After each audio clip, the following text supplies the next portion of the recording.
अस्सलाम वालेकुम। हम पढ़े थे पोस्टीरियर सेरेब्रल आर्टरी सिंड्रोम। हमने सब कुछ इसका डिस्कस कर लिया था, ठीक है। ये टेबल रह गया था जिसमें साइन एंड सिम्टम्स के साथ साथ बताया होता है कि कौन से स्ट्रक्चर्स इन्वॉल्व हो रहे हैं, ठीक है। इसमें दो टेरिटरीज़ हैं, एक पेरिफेरल टेरिटरी है और दूसरी है सेंट्रल टेरिटरी, ठीक है। सबसे पहले हम पेरिफेरल टेरिटरी को देखते हैं। इसमें सबसे पहले आ रहा है कॉन्ट्रालेटरल होमोनोमस हेमियानोप्सिया।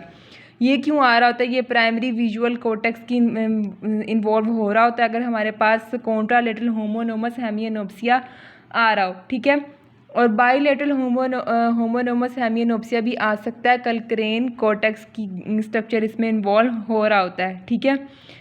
और इसमें क्या होता है कि इसमें जो है ना, इसमें bilateral homonymous hemianopia with macular sparing आ रही थी। मैक्यूलर इसके अंदर क्यों आ रहा था? क्योंकि आपको पता है कि इसमें कुछ पार्ट या एरिया स्पेयर हो जाएगा और वहाँ से विजुअल फील्ड आपको क्लियर नज़र आ रही होगी, ठीक है।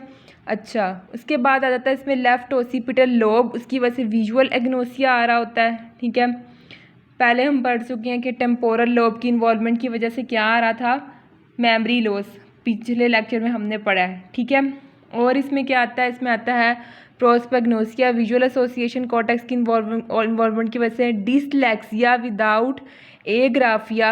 डिसलेक्सिया क्या होता है? डिसलेक्सिया होता है डिफ़िकल्टी इन रीडिंग और एग्राफिया होता है डिफ़िकल्टी इन राइटिंग। तो पेशेंट को सिर्फ रीडिंग में मसला आ रहा होता है, राइटिंग में मसला नहीं आ रहा था। साथ में क्या होता है? एनोमिया।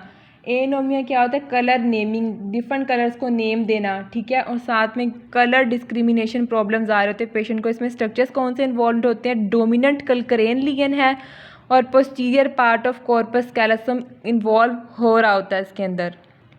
मेमोरी डिफेक्ट की हमने पहले भी बात कर ली कि कौन सा पार्ट इन्वॉल्व हो रहा है, टेम्पोरल लोब, और मेनली इसकी डोमिनेंट साइड सिर्फ इन्वॉल्व हो रही होती है। मींस डोमिनेंट साइड कौन सी है? Left hemisphere. डोमिनेंट और नॉन डोमिनेंट साइड की हम पहले भी बात कर चुके हैं। लास्ट पे आता है टोपोग्राफिक डिसओरिएंटेशन। इसमें नॉन डोमिनेंट पार्ट इन्वॉल्व हो रहा होता है, means right hemisphere. Primary visual area है और यूजुअली बाईलेटरली होता है, दोनों साइड का होता है। अच्छा, नेक्स्ट इसमें हम बात कर लेते हैं सेंट्रल टेरिटरी की। सेंट्रल टेरिटरी जिसमें मोस्टली टेम्पोरल वाला पार्ट है वो मोस्टली आ रहा होता है। सबसे पहले जो हमने पहले भी पढ़ा कि इसमें आता है, लास्ट लेक्चर में हमने पढ़ा है, सेंट्रल पोस्ट स्ट्रोक पेन आती है, ठीक है। स्पॉन्टेनियस पेन है, डिस्थीजियाज हैं, सेंसरी इम्पेयरमेंट, और ये क्यों आते हैं? Ventral posterior lateral nucleus of thalamus की इन्वॉल्वमेंट की वजह से। सेंट्रल पोस्ट स्ट्रोक पेन आप लास्ट लेक्चर में देख सकते हैं, वहाँ मैंने बताया कि ये क्या होता है और क्यों हो रहा होता है, ठीक है। उसके बाद है, अगर आपको कोई मूवमेंट करवाते हो या कोई मोडेलिटी लगवाते हो तो उसकी सेंसेशन उसको बहुत ज़्यादा पेनफुल फील होती हैं पेशेंट को, ठीक है। सेंसरी इम्पेयरमेंट्स के अंदर अगर हम पेशेंट को कोई मोडेलिटी वगैरह लगवाते हैं तो उसको जो पेन की सेंसेशन है वो बहुत ज़्यादा फील होती हैं, ठीक है। ये सेंट्रल पोस्ट स्ट्रोक पेन के अंदर भी। तो इसका मतलब ये नहीं कि पेशेंट ड्रामे कर रहा है, उसको एक्चुअल में पेन बहुत ज़्यादा फील हो रही होती है, जस्ट बिकॉज कि उसका थैलमस में सेंसरी डिस्टर्बेंस चल रही होती है, सेंसरी इम्पेयरमेंट चल रही होती है, ठीक है। इस वजह से इसको सेंसेशंस बहुत ज़्यादा फील हो रही होती हैं। नेक्स्ट हमारे पास इसमें आ जाता है इनवॉलंटरी मूवमेंट्स हैं, कोरियाथिटोसिस है, इंटेंशन ट्रिमर, हेमीब्लिस्मस। ये क्यों आ रहा है? सबथैलेमिक न्यूक्लियस उसकी पैरेडल कनेक्शंस की इन्वॉल्वमेंट की वजह से। नेक्स्ट है कॉन्ट्रालेटरल हेमीप्लेजिया। कॉन्ट्रालेटरल हेमीप्लेजिया के साथ एक्यूलोमोटर नर्व पाल्सी भी आ रही होती है पेशेंट को, ठीक है। और cerebral peduncle of mid brain, इसमें स्ट्रक्चर इन्वॉल्व हो रहा होता है। नेक्स्ट है कि इसमें जो है ना ओसीपिटल वाला पार्ट इन्वॉल्व है, तो आपके रिफ्लेक्सिस, आईसाइड, इन सब चीज़ों की इन्वॉल्वमेंट हो रही होगी, ठीक है। डिफरेंट लोब्स की वजह से डिफरेंट मसले आते हैं पेशेंट को।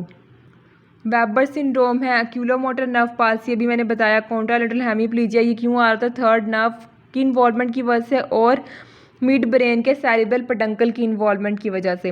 लास्ट पे है पेरिसिस आ रहा होता है, वर्टिकल आई मूवमेंट्स का, स्लाइड मायोसिस एंड टोसिस है, स्लगिश पेपिलरी लाइट रिस्पॉन्स है। ये क्यों आ रहा होता है? Supra nuclear fibres to third cranial nerve की इन्वॉल्वमेंट की वजह से। ये था हमारा पोस्टीरियर सेरेब्रल आर्टरी सिंड्रोम का टॉपिक, जो कि आज ख़त्म हो गया। मैंने 2 पार्ट्स में आपको करवाया। ये पार्ट देखने से पहले आपने पिछला पार्ट लाजमी देख लेना है ताकि आपको इसकी अच्छी तरीके से समझ आ सके। उसमें मैंने हर टर्म को बहुत डिटेल से डिस्कस किया, यहाँ पे जस्ट मैंने सुपरफिशियल उसका नेम बताया आपको। Thank you for watching my video.